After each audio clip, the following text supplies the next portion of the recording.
김 작가님하고 내가 말이 좀 잘 통하는 것 같다고 느끼는 여러 가지 이유가 있는데 네. 그 중에 하나가 김 작가님도 직장 생활을 했었다는 거. 했죠. 그러니까 짧지만. 네, 사람들이 잘 모르잖아요. 잘 모르더라고 생각보다. 김 작가님은 직장 생활을 언제 어떻게 시작하신 거예요? 저는 직장 생활을 이제 인턴십은 3번 했었고, 그다음에 계약직을 1번 했었고, 네. 그다음에 정규직을 했었고, 그래서 다 합치면 한 3년 정도 된 것 같아요.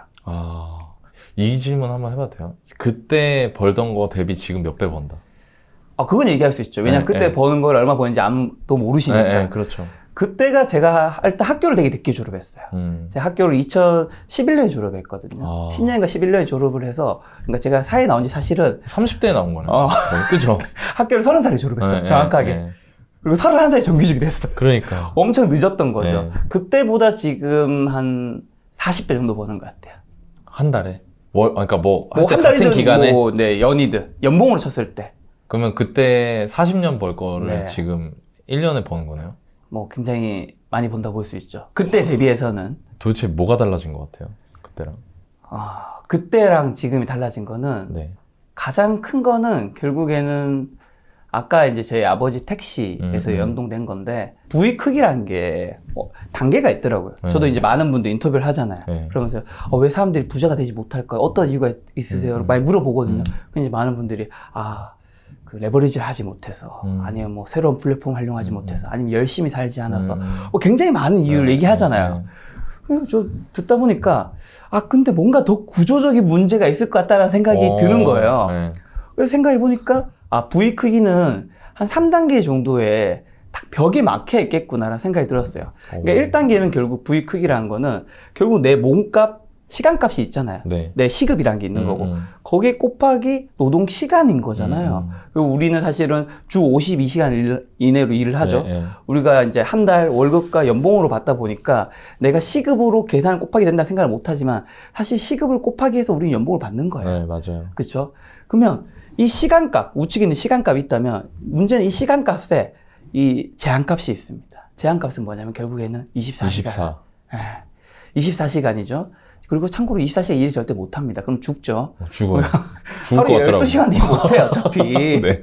그래서 우리 수험생들, 고시생들 옛날에 사법고시 합격하신 분들 타이머 12시간 지키면 진짜 공부 많이 한 거라 얘기하잖아요. 보통 그래서 근무시간 8시간에서 한 10시간 정도 되는 건데, 그러니까 이게 사실 처음에는 아르바이트를 한다거나 하면 성실성의 영역으로, 예를 들면 내가 시급이 10,000원인데 8시간 일하면 막 8만 받는 거고, 10시간 일하면 10만 받는 거고, 12시간 하면 12만 받잖아요.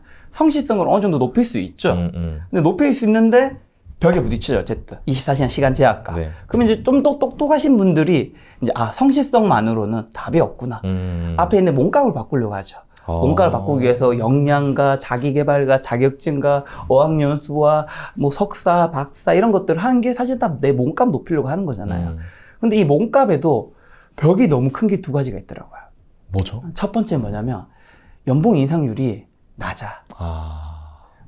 직장생 해보셨잖아요. 해봤죠. 너나이님 이제 이렇게 지금 일 하시는 거 보면 직장생도 일 너무 잘하셨을 것 같은데, 열심히 했죠. 고가 근무 S, A 정도 받은 적 있을 거잖아요. 있죠. 연봉 인상률 그러면 A야. 내년 연봉 인상이 100%. 그렇게 안 하고 그냥 이렇게 야 잘했어. 더 열심히 해.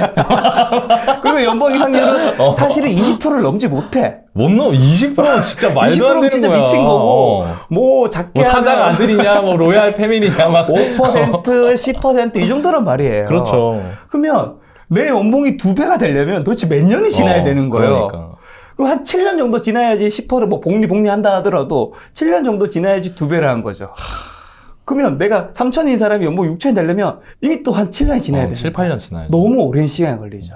여기는 또 제한값이 하나 더 있는데, 연봉 인상률은 언제 하죠? 서다희님이 이제 삼성전자에서 일을 너무 잘한 거야. 2월달이야. 3월달 연봉 인상해 줄게. 또 일을 너무 잘. 5월달 연봉 인상 이런 게 있어요? 없지. 그런 거 1년에 없어. 한 번. 무조건 1년에 한 번이야. 1년에 한 번. 그러니까 내가 아무리 일을 잘해도 연봉 인상은 5에서 15% 이내인데, 문제는 그것도 1년에 한 번밖에 안 해줘. 맞네. 그러니까 내 몸값과 노동시간 자체가 다 제한값이 다 부딪히니까 우리는 큰 돈을 벌 수가 없는 거죠. 직장인과 공무원인 분들은. 와, 진짜 김 작가님 이렇게 구조 짜갖고 설명한 거 나 처음 봤어. 근데 다 너무 맞는 이게 말이네. 제가 생각해보니까 부자 될 수 없는 크기가 어쩔 수 없는 거예요. 그래서 직장이나 공무원분들은 투자를 해야지 부자가 될 수 있는 거고 그 네. 안에서는 절대 부자 되기 힘들다. 근데 여기서 이제 부자가 되고 싶은 분이라면 나는 이제 예를 들면 사람들 활용도 잘 못하겠고 뭐 다 못하겠어. 그러면 처음부터 어차피 노동 시간은 제한값이 이미 누가 해도 정해져 있잖아요. 몸값은 사실 그래도 좀 풀려있거든. 애초에 몸값이 높은 의사, 변호사 뭐 그런 직업을 선택해야죠. 아니면 이제 손흥민 선수 우리랑 똑같은 노동 시간에 부딪히잖아. 근데 그분의 몸값은 다르다는 거지. 시급이 다르는 거네. 시급이 다르지. 그 제한값을 뚫고 넘어갔네. 호날두 선수 맞습니까? 야, 그거 말도 안 되더라. 몇천 받고 갔어. 그러니까 그 세상은 몸값 자체가 높기도 한데 곱하기가 너무 높은 거지. 하루에 2억인가 받는데 호날두. 그러니까 부자 됐어. 그러니까 내가 만약에 1단계에서 부자가 되고 싶은 분은 그런 직업에 들어가야 되는 거고 그게 아니라면 만족하거나 다음 2단계로 가야 되는 거죠. 2단계가 뭐예요? 자, 2단계는 뭐냐면 어떻게 보면 1단계는 내가 어쨌든 노동하고 내 몸값을 높여야 되는 거잖아요. 2단계는 내가 만든 창작물, 뭐 책이라든가 그 다음에 영상이라든가 아니면 스마트적 상품이라든가 이거는 아까 말씀드린 노동시간의 제한값에서 제한값을 풀어버리죠. 봉인 해제하는 거야. 내가 뭔가 봉인을 해놨는데. 왜냐면 얘네들은 지금 제가 노나인님과 이렇게 담화를 나누고 있지만 지금도 제 책 내는 게 지금 9권이거든요. 걔네들은 열심히 서점에서 많은 복자들을 꼬시고 있습니다. 아, 그렇네. 여기서도 이제 막 댓글이 달리겠죠. 모니터는 2023 사. 그쵸. 그리고 제 영상은 뭐 어디선가 또 계속 팔리고 있고 재생이 되고 있지. 제가 지금. 자고 있는 사이에도 팔리고 있을 거예요. 예를 들면 이 영상이 올라가면 이제 김 작가랑 키워드가 있으니까 김 작가의 영상이랑 같이 또 상호 호환되면서 딱 팔리겠죠. 네. 그러니까 내가 만든 창작물이 있으면 더 시간값을 내가 이제 제한값을 풀어버리니까 더 부자가 될 수 있죠. 근데 문제는 내가 만든 창작물이잖아요. 네. 여기도 문제는 있습니다. 뭐죠? 내가 만들어야 돼. 계속 만들어야 돼. 결국 나는 24시간 제한값에 부딪혀. 그러니까 김 작가가 왜 직원을 지금 채용하고 하려고 하냐면 내가 만든 영상의 개수는 한계가 있네. 한계가 있네. 왜냐면 저도 인간이 둘은 아니니까. 네, 그렇죠. 제가 아무리 영상 올려도 지금 80개 정도 올리는데 더 올리면 100개쯤 올릴 수 있겠죠. 근데 200개 갈 수가 없죠. 새로운 채널을 만든다? 할 수가 없죠. 왜?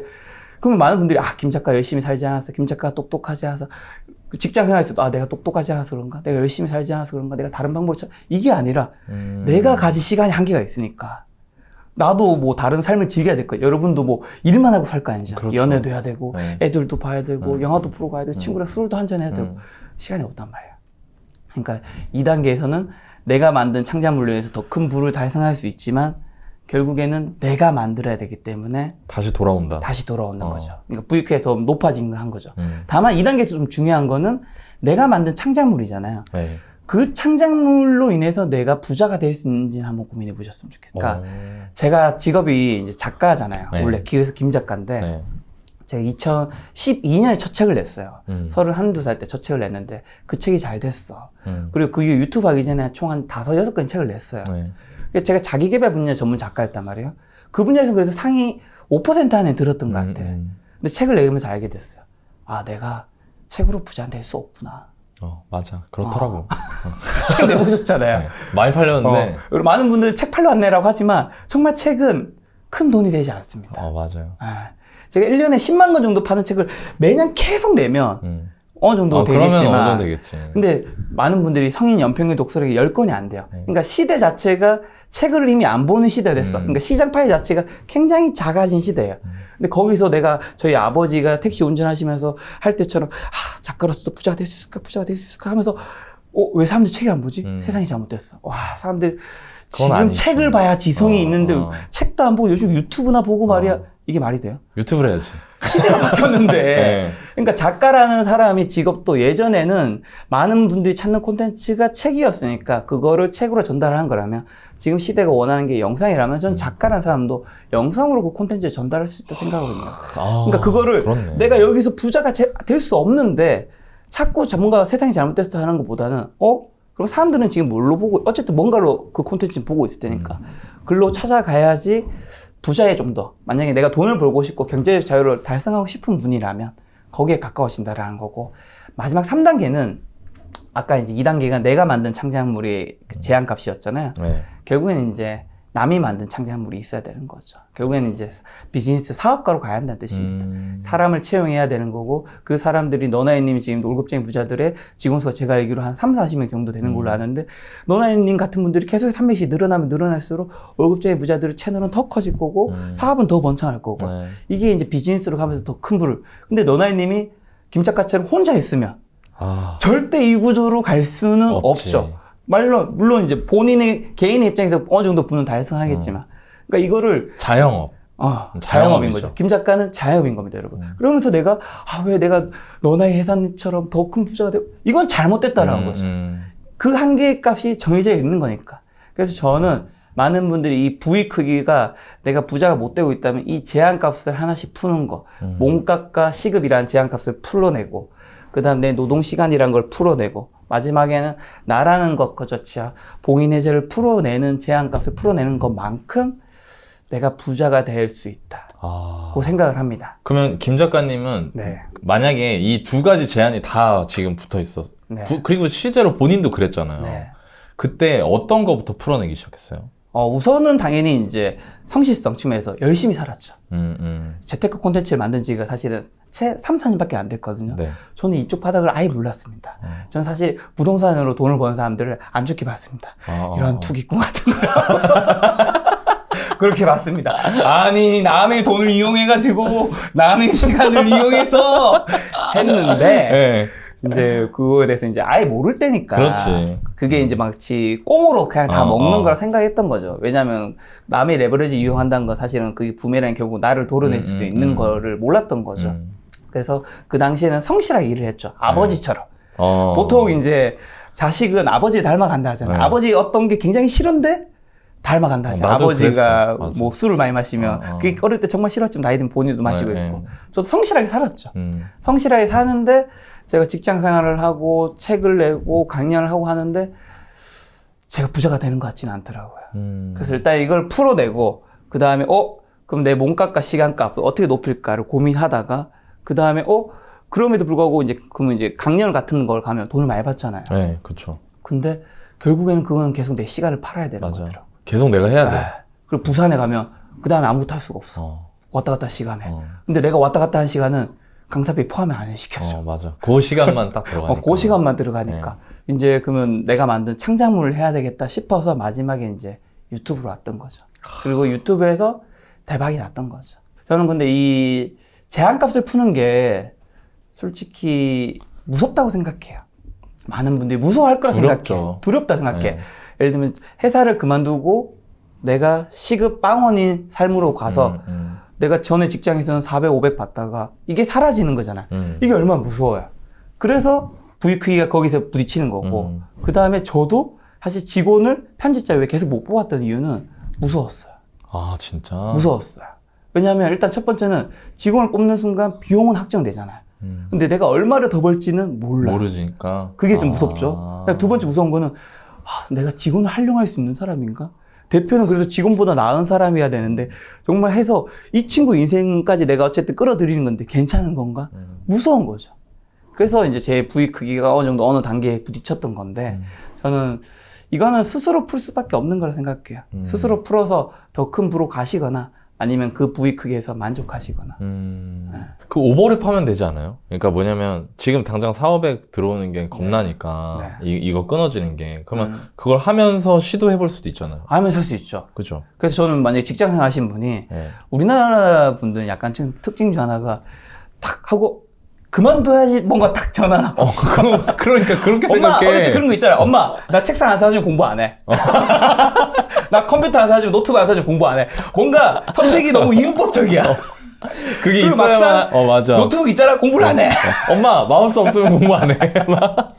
어차피 그런 분은 공부를 안 해. 중요한 거는 직장생활 하시는 분이면 저는 한 발자국 발을 거치는 건 되게 중요하다 생각해요. 사실 모든 사람이 저는 직장생활을 벗어나서 내 사업을 해서 내 자영업이든 사업이든 성공한다 생각하진 않아요. 아무리 노력한다 하더라도. 근데 내가 잘할 수 있는 가능성이 있을 수도 있잖아요. 그러니까 예를 들면 유튜브를 하면 많은 분들이 저는 유튜브 꼭 하라고 얘기하거든요. 근데 모든 분들이 유튜브 성공한다 절대 생각하지 않습니다. 본인 자체가 그 역량과 안 맞는 사람이 있으니까. 근데 그런 분들이라면 그래도 저는 유튜브 추천하는 이유는 그래도 한 6개월과 1년은 꼭 해봐라. 여기에 정말 많은 부가 몰리고 있으니까. 그러니까 직장 생활 하시는 분도 스마트 스토어라든가 인스타그램이라든가 유튜브라든가 기타 등등 많은 고민하는 것들이 있겠죠. 같이 경험할 수 있거든요. 회사에는 몰래 해야죠, 당연히 여러분. 회사에는 몰래, 회사는 경험 금지가 되어 있으니까. 근데 어쨌든 개인의 입장에서 몰래 주말을 이용해서 하는 거죠. 할 수 있을 것 할 같아요. 수 있죠. 너나이님도 회사 다니면서 투자하셨던 거잖아요. 죽을 뻔했지. 그치만 할 수 있지. 근데 너나이님이 회사를 완전 딱 그만두고 딱 거기에 바로 오래 하면 저 망했어요. 너네님도 너무 100% 망했어요. 망했을 수도 있고 무서웠을 수도 있고 그다음에 그 투자한 캐시플로는 어디서 나올 거야? 100% 망했을 거예요. 결국에는 우리가 어쨌든 투자에서도 조급함이 제일 무섭다고 하잖아요. 맞아요. 안정성에서 뭘 하는 게 저는 훨씬 더 좋은 판단을 할 수 있기 때문에 일단 회사 생활 하시는 거나 뭐 공무원 하신 분은 한 발 걸치고 김 작가님 인터뷰하면서 진짜 많이 만나셨잖아요. 네. 돈과 관련된 분들을 돈 잘 버는 사람들 이런 특징이 있구나. 그리고 또 반대로 이런 사람들은 돈 벌기 어렵겠구나 이렇게 느끼신 거 있어요? 뭐 한 크게 두 가지 정도가 있는데 첫 번째는 돈을 많이 버는 분과 돈을 못 버는 분은 그냥 눈높이 자체가 다른 것 같아요. 그러니까 저는 눈높이가 어떻게 보면 굉장히 많은 거를 좌우한다고 생각하거든요. 우리가 입시 생활, 고등학교, 중고등학교 때도 학원에 가면 서울대 반, 서대 반, 지방 국립대 반, 인서울 반 있잖아. 그러니까 그 목표에 맞춰서 결국에는 우리가 어쨌든 목표가 있으면 그에 맞는 가정과 내 노력이 있을 거잖아요. 저는 그게 달라진다고 생각해서 저는 예전에 자기계발 작가로서 활동할 때도 그렇고 최대한 눈높이는 많이 높였으면 좋겠고 왜냐하면 눈높이를 한 번 낮추면 이게 끝도 없는 것 같아요. 그러니까 저는 예를 들면 예전에 연애할 때 예전에 30대부터 어쨌든 연애를 했을 거잖아요. 사람들이 저한테 했던 얘기가 이 얘기를 제가 왜 하고 있는지 모르겠지만 눈이 높다 그랬어? 사람들이 저한테 너 그때 이제 도윤이로 불렸으니까 도윤 너 눈이 너무 높아라고 한 거예요. 그때만 제가 했던 말은 그럼 내가 눈높이만큼 더 좋은 사람이 될게 라고 했어요. 그러니까 내가 지금 뭐 키나 뭐 얼굴이나 어깨나 뭐 이런 게 약간 부족하다면 어깨는 봐 요새 미치겠네. 부족하다면 남자는 뭐 능력, 스피치, 대화, 성격 이런 것도 중요하니까 근데 웃기게도 어쨌든 제가 그때보다는 굉장히 많이 성장했단 말이에요. 근데 지금 저한테 어떤 분들이 이제 예를 들어 예전에 소개팅 해주거나 할 때도 넌 눈이 높은 것 같아 이 말이 너무 많이 사라졌어. 그러니까 제가 그만큼 이제 성장을 한 거죠. 근데 만약에 걔가 그때 그 눈높이를 낮추면 어떻게 보면 나도 딱 그에 맞는 사람이 전 될 수 있다 생각을 해요. 그래서 저는 왜 이 눈높이가 중요하냐면 사실 눈높이만큼 사람들이 뭔가 지불하는 것 같아요. 저는 그거를 이제 등가 교환이라고 늘 자주 말하는데 어쨌든 우리가 부자가 되고 경제적 자유를 이루는 거는 사실 이게 부자가 그냥 돈이 많다가 아니잖아요. 남들보다 돈이 많은 게 부자인가? 그러니까 부자 의미가 굉장히 많이 있겠지만 사전적으로는 어쨌든 경제적으로 돈이 많은 사람이 부자잖아요. 그럼 부자란 건 결국 남들보다 부자인 건데 그럼 남들보다 내가 부자가 되려면 뭐 그러면 좋죠. 눈높이도 높아야지. 눈높이도 높아야 되고 내가 뭐 예를 들면 커피도 많이 마시고 놀러도 자주 가고 친구들이랑도 놀고 너네는 밥 먹고 뭐 딴 거 다 하면서 부자가 되게 어렵죠. 될 수 없잖아요. 초기에는. 근데 내가 할 거 다 하면서 나는 요 정도 딱 눈높이만 가지고 있어. 그러면 당연히 등가 교환도 작겠죠. 맞네. 저는 눈높이를 얼만큼 가져가느냐. 예를 들면 뭐 30억, 뭐 100억, 200억, 어쨌든 뭐, 아니 입시면 서울대, 뭐 고려대, 뭐 이런 거든. 사회에 어떤 거든지 많은 사람들이 눈높이 그 목표가 그만큼의 내 등가 교환을 결정짓기 때문에 그거는 쉽게 안 낮추셨으면 좋겠다라는 게 이제 첫 번째 들고 두 번째는 결국에 남들보다 부자가 되는 분들은 어쩔 수 없이 레버리지를 하시는 분밖에 없다고 생각을 합니다. 그러니까 남들의 돈이든 남들의 시간이든 그러니까 남들의 돈을 빌리신 분들이 결국에는 부동산 투자를 하신 거죠. 2014년부터 2021년 상승기를 맞이하신 분들은 예를 들면 너나이님이 본인 돈 가지고만 투자를 했으면 지금의 자산이 투자 절대 하나이겠죠. 하나. 절대 될 수 없죠. 그러니까 남들의 돈을 빌렸기 때문에 가능한 거고 예를 들면 대기업들은 직장인분들의 시간을 빌리죠. 그렇죠. 그렇죠. 그 다음에 에어비앤비는 남들의 집을 빌리죠. 그 다음에 우버는 남들의 차를 빌리죠. 그 다음에 예를 들면 월급쟁이 부자나 김작가 TV 같은 콘텐츠들이 성장할 수 있는 거는 남들의 콘텐츠를 빌려오죠. 그러니까 자기 콘텐츠만 가지고 가는 사람들이 채널이 크다가 대부분 다 인터뷰로 넘어갔어요. 그게 맞아. 왜냐하면 남들의 걸 안 가져오면 내 콘텐츠는 한계가 있거든. 결국 저는 자본주의에서 부자 되는 방법은 이게 냉정하게 들릴 수 있고 너무 현실적이지만 남들의 시간이든 돈이든 뭐 차든 뭐 집이든 뭔가를 가져와야지 부자가 될 수 있다는 현실을 깨닫는 게 되게 중요한 것 같고 다만 남들 걸 가져올 때는 그게 공짜로 가져올 수 있는 건 절대 아니라는 사실을 아셨으면 예를 들면 지금 2022년, 23년 만약 앞으로 부동산 하락이 언제까지 될지 모르겠지만 지금 이때 남들의 돈을 빌린 분들이 잘못 준비한 분들은 힘들죠. 힘들고 사실 자기 자산 다 날라갈 수도 있잖아요. 그렇죠. 남들의 시간, 예를 들면 요즘 스타트업 어때요? 너무 힘들죠. 스타트업 너무 힘들죠? 직원들의 시간을 활용해서 스타트업이 커지고 있는데 요즘에는 마켓 관리조차 상장을 철수했잖아요. 네. 그러니까 남들의 시간과 남들의 뭔가 돈이든 에너지를 빌린다는 거는 사실은 레버리지라는 건 결국에는 반대급부도 있는 거기 때문에 내가 그걸 잘 활용할 수 있는지 내가 활용할 능력과 태도가 있는지 그걸 한번 고민해 보시고 그리고 어떻게 보면 레버리지 활용해서 부자가 되신 분들을 쟤네는 남들 이용해서 돈 벌었다 이렇게 생각하지 마시고 저는 그게 자본주의에서 부자가 되는 공식인 것 같아요. 어쩔 수 없이. 공식을 안 받아들일 거면 부자가 되기는 쉽지 않지 어렵죠. 않을까. 이 레버리지라는 게 레버리지를 활용해야 되는 거 맞는데 네. 그러니까 칼이랑 비슷한 것 같아요. 그러니까. 잘 쓰면은 너무 좋은데 잘못 쓰면 내가 다치는. 맞아요. 그래서 그 위험을 알고 네. 그 위험을 내가 핸들링할 수 있는 역량이 생겼을 때 활용을 하시는 게 맞아요. 중요한 것 같고 전 눈높이도 너무 공감이 돼요. 저희가 이제 사연 콘텐츠를 하잖아요. 맞아. 그러면은 이분들이 예를 들어서 뭐 경기도의 어느 지역에 살고 있어요. 그러면 꼭 그 근처만 물어봐요. 그치. 그래갖고 제가 왜 근데 그 근처만 생각을 하세요? 그러니까 제가 서울에 갈 수 있어요? 이렇게 생각하시는 경우들이 되게 많더라고요. 맞아. 근데 저도 옛날에 그랬던 것 같은데 막상 조금씩 올라가면서 느끼는 건 똑같구나. 맞아. 그러니까 나 스스로를 이렇게 탁 쳐놓으니까 그치. 그게 그런 거지. 뭐 유리천장이 생겨가지고 오히려 내가 내 성장과 발전을 저해하는 거지. 근데 또 가만히 생각해 보면 누가 나한테 너는 거기서만 살아 라고 말한 적이 없어. 그러니까 사람들 누구나가 다 자기가 자기 스스로 천장을 탁 쳐놓는 거죠. 맞아. 근데 그게 눈높이에서 너무 공감이 되는 것 같아요. 저는 이 눈높이에서 이 눈높이를 높일 수 있는 가장 현실적이고 좋은 방법은 내 주변에 나보다 좋고 뛰어난 사람을 두면 되는 것 같아요. 맞아. 예를 들면 제 주변에 이제 굉장히 열심히 사시는 분이 있어요. 그럼 전 그분을 보면서 사실 제가 직원을 이번에 왜 채용하냐면 거긴 너무 열심히 사는 거예요. 너무 열심히 살고 잘하고 나보다 돈도 잘 벌고 자산도 많은데 그걸 보면서 내가 눈높이가 요즘 너무 작년에 제가 워라밸 완벽했다 했잖아요. 눈높이가 이제 만족했다라는 거예요. 조금 더 높여야 되겠구나. 그러니까 누가 저한테 강조한 게 아니라 어떻게 보면 우리가 그 중고등학교 시절에 그 윤리나 사회교육과서에 나오잖아요. 중거 집단. 그러니까 내 중거 집단이 어디에 있는지가 저는 너무 중요한 것 같고, 예를 들면 제가 작년에 이제 집을 샀는데 사실 제가 생각한 서울에서 집의 입지는 뭐 어느 정도 입지였다고 생각을 할게요. 근데 너나혜님 가디나 몇 분이 막 제 눈높이를 더 높여주는 거예요. 그래서 충분히 되니까. 제가 살 수 있는 선에서는 최고 입지에 샀던 거였거든요. 그러니까 이 눈높이가 주변 사람들이 어떤 사람이 있냐에 따라서, 그러니까 나 혼자 나 눈높이 높여야지. 눈높이 높여야지. 이건 쉽지 않은 것 같아. 근데 내 주변 사람들이 다 열심히 살지 않아. 다 재테크에 관심이 없어. 그럼 당연히 본인도 관심이 없죠. 예를 들면 어릴 때 우리 독서실 다녔어요? 다녔죠. 독서실 다닐 때 제일 위험한 친구가 게임하는 친구들. 맞아. 당구장 다니. 그럼 옆에 가서 게임하러 갈래? 당구 치러 한 게임 칠래?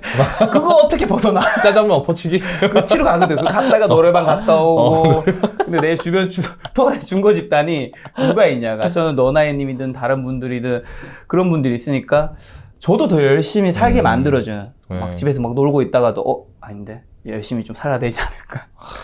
네, 그런 생각하게 되는 것 같아요. 맞아요. 진짜 맞는 말 같아요. 네, 저도 막 퍼질 때는 주변을 보면서 그렇게 눈높이를 높이려고 노력을 해나가는 것 같고. 그 김 작가님이 처음부터 부자는 아니셨는데. 그러니까요. 이제 부자가 되셨고. 가까워지고 있습니다. 네. 이제 그거는 원래 시간, 오르락 내리락 하는 거니까. 네네. 부자 되려면 이런 건 좀 안 했으면 좋겠다. 내 경험상 그런 거 있어요. 부자가 되려면 일단 한 가지인 것 같은데 시간 낭비를 안 했으면 좋겠다는 생각이 들어요. 시간 낭비. 어떤 측면이냐면 제가 두 가지 예를 들어드리면 김 작가가 2020년 이제 동학개미 운동을 제대로 맞았거든요. 그렇죠. 그전에는 이제 야외 스튜디오에서 촬영을 늘 다 했어요. 근데 야외 스튜디오 촬영하면 이거 카메라 여기도 몇 대야 도대체 뭐 2대 있고 뭐 조명 있고 그거 다 들고 다닌 거야? 저 캐리어도 저는 그때도 그 컬에 대한 부심이 있었거든요. 외부 스튜디오 찍고 혼자 촬영하는데 카메라 3대 있었어. 그거 다 세팅하고 정리하고 마지막에 인사하고 그 스튜디오랑 너나이님이랑 저랑 뭐 약속 장소 잡고 뭐 취소되면 3명 다 취소해야 되고 뭐 시간이 너무 많이 쓰는 거야. 그래서 그때 이제 제가 잘한 거는 그때 월세 200짜리 오피스텔을 구했죠. 24평짜리였는데 네. 거기를 구하면서 유튜브 떡상기를 제대로 맞았죠. 왜냐하면 그때 사실 저는 그때만 해도 유튜브 수익이랑 뭐 월세 나가고 그다음에 편집료 나가고 하면 별로 남는 게 별로 없었는데 이 동학개미운동 증시 상승의 바람 그다음에 내 인생에서 제대로 찾아온 첫 번째 운 럭키 이게 느껴졌어요. 온몸으로. 왜냐면 그때 막 열심히 하고 있을 때였으니까 이거 안 맞으면 큰일 난다. 기회인가 기회인 걸 안 거지. 진짜 들어왔다. 이 기회를 놓치면 절대 안 된다 생각을 해서 그때 막 이제 그냥 또 오피스텔 구한 것도 아니고 주변 친한 친구들 또 열심히 사는 친구들한테 막 브리핑했어요. 가가지고 내가 지금 한 달 얼마를 벌고 있고 여기 월세 얼마고 한 달에 지금 앞으로 콘텐츠 어떻게 만들고 개수는 얼마 늘어날 거고 그럼 수익은 얼마 될 것 같은데 할까 말까 막 이제 브리핑하면서 걔네들한테 그럼 어떻게 하면 좋을 것 같아 이런 거 업그레이드 하면 좋을 것 같아 그렇게 해가지고 이제 거기 갔죠. 그래서 그때 이제 제대로 떡상기를 맞이하고 그 다음에도 이제 또 한 번 더 오피스를 옮기면서 그리고 그때 또 잘한 거는 저는 제가 아직 결혼 안 했기 때문에 가능한 거긴 하지만 집과 이제 촬영장이 전 같아요. 맞아요. 오셔서 알잖아요. 그것도 그렇게 한 이유가 아무리 제가 결혼 안 했어도 사실 사생활에 노출되죠. 그냥 불편해요. 근데 그렇게 한 이유는 결국에는 너나이님도 여기서 지금 자는 거 아니잖아요. 네. 가족 있고 하니까. 네. 이 근처에서 아마 차 타고 그래도 차가 막히거나 하면 20분, 네. 뭐 30분 걸릴 거예요. 20분, 30분은 냉장에 말해서 시간 버리는 거거든, 사실은. 그렇잖아요. 그 시간에 얼마나 대단한 자기 개발을 할 수 있겠어. 그 왕복이면 1시간. 1시간? 그러니까 저는 제가 남들보다 대학교도 늦게 졸업했고, 30살에 이제 사회생활 처음 시작했고, 늦었으니까 시간을 단축하는 게 필요한 거예요. 그래서 저는 그때 이제 이걸 합쳤고, 저는 어떻게 보면 그때 1년에 2,400이라는 월세로 그걸로 제 시간을 샀다고 생각해요. 그러니까 내가 길바닥에 버려질 수 있는 시간들을 샀기 때문에 지금 채널이 굉장히 잘 컸다고 생각하고, 얼마 전에도 느꼈던 에피소드가 여기 근처에 이제 제가 도산도로에서 제가 예전에 해외 봉사를 같이 했던 친구들 술을 마신 적이 있어요. 마지막에 이제 남자 3명이 남았는데, 3명이 남아서 이제 택시 잡아야 되는 거예요. 한참 그때 연말이었어. 새벽 1시. 안 잡히잖아요. 그래서 한 5분, 10분 정도 잡는데 택시가 안 잡히는 거예요. 그래서 마지막에 내가 블랙을 눌렀어요. 그리고 같은 방향이었거든. 근데 걔네들이 이제 동생들이 저한테 김 작가 형 돈 잘 버더니 이제 블랙 타고 다니네. 멋있다. 하는 거예요. 네. 그때 제가 뭘 느꼈냐면 그리고 제가 그 친구한테 뭐라고 했냐면 야, 바깥에 지금 최저 시급이 얼마냐. 10,000원 정도라 치자.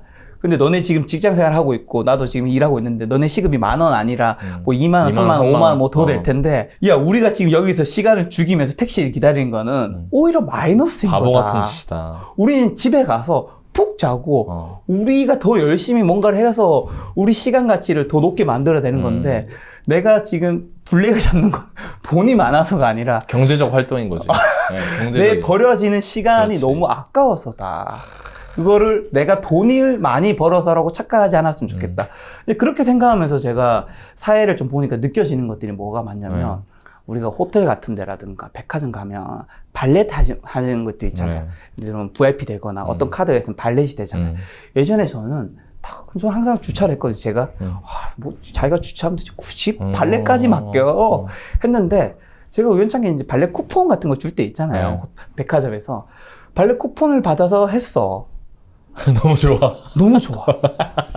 편한 게 아니라 내 시간이 그렇지, 맞아요. 그러니까 주차하는 시간이 그래도 내려가서 주차하는 공간 찾고 다시 올라오는데 5에서 10분 걸려요. 더 걸려. 사람 많을 때는. 그 시간이 없어지는 거야. 그냥 그 시간을 다른 분이 일을 해주시는 거죠. 그러면 나는 더 가치 있는데 시간을 쏟을 수 있는 거죠. 그래서 저는 부자분들은 어떻게 보면 내가 안 해도 될 일, 어떻게 보면 시간값이 낮은 것들은 남한테 최대한 정말 많이 맡기시는 거예요. 근데 부자가 아니신 분들은 남한테 맡겨야 될 거나 아니면 아껴야 될 시간조차 내가 다 하려고 하는 것 같아. 맞아요. 그 시간을 이용해서 사실은 내가 소득을 더 늘리는데 포커스를 맞추고 해도 시간이 모자란데 그래서 저는 부자분들이 제일 아끼고 그리고 저도 경제적 자유에 가까워지면서 가장 민감하게 하는 게 제 시간이에요. 왜냐하면 이 시간값으로 우리는 사실 모두에게 주어받는 건 24시간 시간인데 이 시간으로 결국 우리는 돈을 버는 거잖아요. 그렇죠. 그 물론 시간으로 사업을 할 수도 있고 책을 낼 수도 있고 여러 가지 할 수도 있지만 근데 이 시간을 자꾸 소비를 줄이는데 너무 포커스를 맞추면 물론 지금 이제 많은 분들이 2023년 경기 침체잖아요. 요즘 물가도 많이 올랐고 먹고 살기 힘들어진 세상인 건 저도 공감을 하는데 첫 단계로 저는 소비를 줄이는 건 좋다고 생각해요. 당연히 쓸데없는 소비는 줄여야 되죠. 근데 지나치게 소비를 줄이려고 하다 보면 내 소중한 시간을 자꾸 최저가를 찾고 맞아. 이런 걸 하다 보면 시간은 제한되어 있으니까 맞아요. 내 소득을 올리는데 시간을 못 쓰면 부자가 되는 게 좀 더 멀어지지 않을까. 아, 이거 너무 공감된다. 네. 제가 얼마 전에 휴가 가려고 네. 이제 호텔을 알아보는데 그 호텔 뭐 복잡하잖아. 막 복잡하죠. 여기저기 사이트에 따라 다르잖아. 다 다르고 뭐 거기 이벤트 들어가 있고 네, 막 다 다르잖아요. 하나를 했는데 나중에 봤더니 우연히 알게 됐는데 다른 데가 4만 원 더 싼 거예요. 그냥 하려고. 왜냐면 내가 그걸 보니까 거기가 최저가를 보장하는 데였는데 그걸 보장하는 거를 내가 하려면 메일을 쓰고 전화를 하고 막 이걸 해야 되는데 내가 시간이 너무 아까운 거야. 그게 내가 해야 될 것들이 되게 많은데 그리고 출장 세차 이런 거 쓸 때도 막 뭐라고 하는 거야 주변에서. 왜 야 세차 네가 하면 되지 막 차 가지고 가가지고 맡겨놓으면 되지 왜 불러가지고 하냐. 근데 출장 세차 좋은 게 우리 집 지하 주차장에다 대놓으면 와주시니까. 그러니까. 그리고 다음날 아침에 닦은 차를 타고 갈 수 있잖아요. 그러니까 이런 거에서 조금 진짜 말씀드린 대로 차이가 좀 나는 것 같아요. 사람들마다. 전 아직 제가 세차로 가고 있습니다. 네. 더 큰 부자가 되도록 해야 되겠다라는 생각이 물씬 느껴지고. 너는 얘기해 주셔서 생각나는 게 예전에 빌 게이츠인가 엄청난 이제 부자분들이 예를 들어 그분들이 눈앞에 1,000원인가 10,000원인가 동전 500원짜리가 1달러가 있으면 과연 주줄까 안 주술까 그런 질문도 많았잖아요 인터넷에. 근데 저는 그분들이 왜 안 주실 수밖에 없는지 알겠어. 주시면 안 되지. 이렇게 하는 순간 몇만 달러 막. 결국 그분들도 시간은 제한됐는데 그 시간으로 딴 데 쓰면 엄청난 낭비지. 걸 버는 건데 그게 결국에는 저는 소득과 소비에서 어디에 우리가 포커스 맞춰야 되는지를 보여주는 우화였다라는 거를 예전에 몰랐어. 아 진짜요? 요즘에는 좀 알겠어요. 예전엔 그냥 에이 돈 많으니까 안 죽겠지. 500원 하찮을 거야. 나 얼마 전에 100원 줬었는데. 아, 헬스장에 100원 떨어져 있길래. 우리는 아직 그 정도가 아니라. 그런가 봐. 저번에 저 1,000원 주고 좋아했습니다. 진짜. 좋긴 좋아. 돈 주스.